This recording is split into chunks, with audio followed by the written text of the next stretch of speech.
Bien-aimés dans le Seigneur, bonjour. Réveillons-nous et commençons une journée avec la méditation. Méditons ensemble est un programme journalier qui nous donne l'occasion de sonder les Écritures, de méditer la parole de Dieu et donner un sens spécial pour notre journée.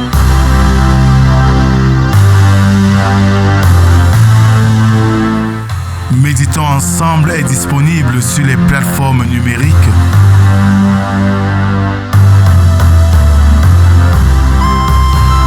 Pour vos sujets de prière, contactez la production au 237 6 91 28 29 85 via WhatsApp. Bien-aimés dans le Seigneur, bonjour et bon réveil matinal. Nous sommes aujourd'hui le mercredi 23 octobre 2024. Après un long moment de trêve dû à des problèmes techniques, nous revoici avec vous dans notre exercice quotidien de méditation. Ménandre, dans son ouvrage intitulé Fragments, déclare ceci: le commandement est une lampe, la loi est une lumière, et la réprimande qui retient dans la discipline est la voie de la vie. Je nous invite, bien-aimés, à chanter avec nous ce matin la deuxième strophe du cantique intitulé Dieu Tout-Puissant.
Alors bien-aimés, continuons notre adoration avec le psaume du jour, le numéro 122, qui stipule ceci.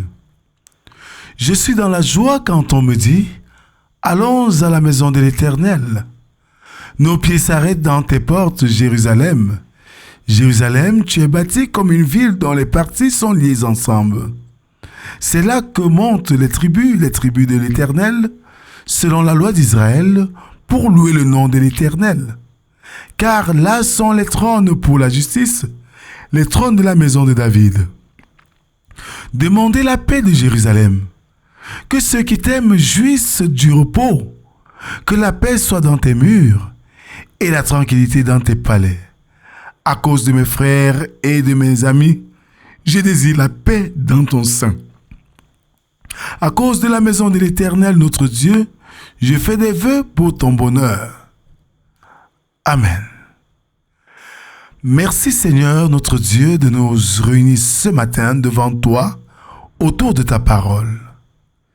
Donne une oreille attentive afin que ce que nous allons lire, nous puissions comprendre dans notre contexte, dans nos réalités et ainsi savoir ce que tu attends de nous.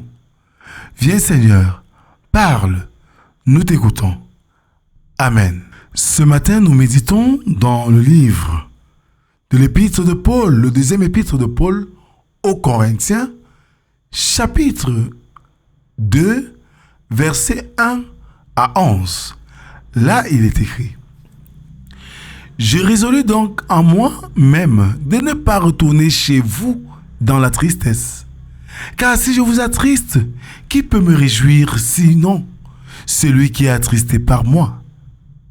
J'ai écrit comme je l'ai fait pour ne pas éprouver à mon arrivée de la tristesse de la part de ceux qui devaient me donner de la joie. Ayant en vous tous cette confiance que ma joie est la vôtre à tous, c'est dans une grande affliction, le cœur angoissé et avec beaucoup de larmes que je vous ai écrit, non pas afin que vous fussiez attristés, mais afin que vous connaissiez l'amour extrême que j'ai pour vous. Si quelqu'un a été une cause de tristesse, ce n'est pas moi qui l'ai attristé. C'est vous tous, du moins, en partie, pour ne rien exagérer. Il suffit pour cet homme du châtiment qui lui a été infligé par le plus grand nombre. En sorte que vous devez bien plutôt lui pardonner et le consoler, de peur qu'il ne soit accablé par une tristesse excessive. Je vous exhorte donc à faire acte de charité envers lui. Car je vous ai écrit aussi dans le but de reconnaître en vous mettant à l'épreuve si vous êtes obéissant en toutes choses. Or, à qui vous pardonnez, je pardonne aussi. Et ce que j'ai pardonné, si j'ai pardonné quelque chose, c'est à cause de vous en présence de Christ, afin de ne pas laisser à Satan l'avantage sur nous, car nous n'ignorons pas ses desseins. Amen. Bien-aimés dans le Seigneur, à l'écoute de ce texte, nous voyons que dans la première partie du chapitre 2, le suivant, Paul continue à expliquer pourquoi il a changé d'avis et reporté sa visite. En d'autres mots, l'apôtre Paul explique aux Corinthiens que s'ils sont peinés parce qu'il les désapprouve, il en sera heureux dans la mesure où ils se repentent. Cependant, Paul n'avait aucun désir de les réprimander à nouveau. Au contraire, il voulait se réjouir avec eux dans ce passage. Il fait allusion à une visite rapide de 2 ou 3 jours qu'il avait effectuée suite à l'envoi de sa première lettre et l'échec de la mission de Timothée. L'apôtre Paul fut alors reçu très froidement et même humilié par un membre éminent de l'Église sans que quiconque se mette en peine ou intervienne pour prendre sa défense.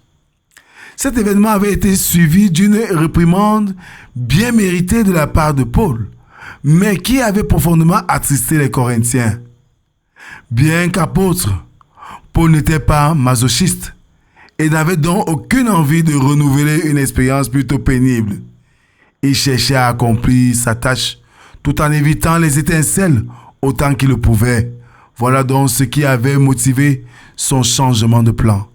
Bien-aimés, souvent à cause d'oppositions hautes, nous sommes prêts à renouveler nos tâches, même si les autres vont souffrir. Souvent, nous devons tenir compte de ceux qui nous entourent.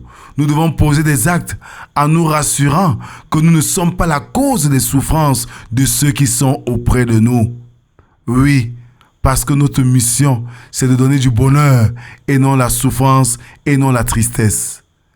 Si l'amour de Dieu pour nous recherche en nous notre épanouissement et notre bonheur, l'amour pour notre prochain devrait être idem.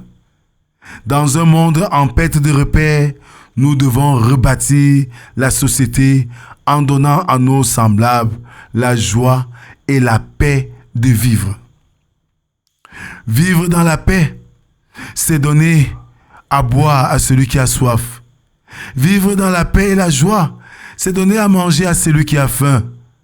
Vivre dans la paix et la joie, c'est de défendre le sans force. Vivre dans la paix et la joie, c'est vivre en famille, dans l'amour véritable. Que le Seigneur, par cette parole, nous donne pas seulement de l'écouter et de l'applaudir, mais surtout de la mettre en pratique. Amen. Merci Seigneur pour cette autre occasion que tu nous donnes de sonder tes Écritures, d'écouter ta parole et de la mettre en pratique. Donne-nous la force de changer nos habitudes rebelles et de chercher véritablement ta face. Nous te confions nos vies, nous te confions nos familles. Nous te confions, Seigneur, nos activités. Ne nous abandonne pas. Sois notre force quand nous sommes faibles. Éloigne-nous, Seigneur, des ragots et de tout ce qui peut éteindre notre joie et notre fierté de t'appartenir. Et donne-nous, Seigneur, d'être fidèles à toi. C'est au nom de Jésus-Christ, ton Fils, que nous t'avons ainsi prié. Lui qui nous a appris à te dire, notre Père qui es aux cieux, que ton nom soit sanctifié, que ton règne vienne, que ta volonté soit faite sur la terre comme au ciel. Donne-nous aujourd'hui notre pain de ce jour. Pardonne nos offenses, comme nous pardonnons aussi à ceux qui nous ont offensés. Ne nous soumets pas en tentation, mais délivre-nous du mal, car c'est à toi qu'appartiennent le règne, la puissance et la gloire pour les siècles des siècles. Amen. En guise d'exhortation, bien-aimés, évitons toute action qui peut mettre en péril ou en souffrance notre alter ego. Soyons plutôt pour eux, pour nos semblables, une source de bonheur et de joie. Que la grâce, la paix et l'amour de notre Dieu nous inondent en tout temps et en tout lieu, au nom du Père, du Fils et du Saint-Esprit, un seul Dieu éternellement béni. Amen. Oh Dieu.